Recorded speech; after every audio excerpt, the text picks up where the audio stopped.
আজ আমি আপনাদের মাত্র 10 মিনিটে জলের ভাপে টিফিন বক্সে মিষ্টি দই বানানো দেখাবো। দইটা বানানো একেবারেই সহজ আর খেতেও ভীষণ ভালো হয়। প্রথমে একটা কড়াই নিতে হবে, 1 চামচ ঘি দিতে হবে, 1 চামচ চিনি দিতে হবে।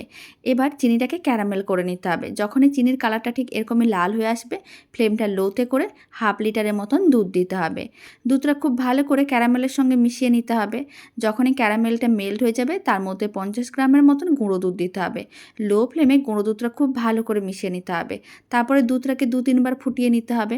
যখন দুধটা একটু ঘন হয়ে যাবে, তারপরে দিতে হবে 3 চামচের মতন চিনি। চিনিটা আপনারা চাইলে কম বেশি করতে পারেন।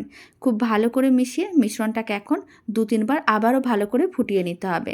যখনই মিশ্রণটা 2-3 বার ভালো করে ফোটানো হয়ে আসবে, এর মধ্যে 2-3টে এলাচও দিয়ে দিতে হবে। এলাচ দেওয়ার কারণে মিষ্টি দইয়ের স্বাদ ও গন্ধ দুটোই খুবই ভালো আসে।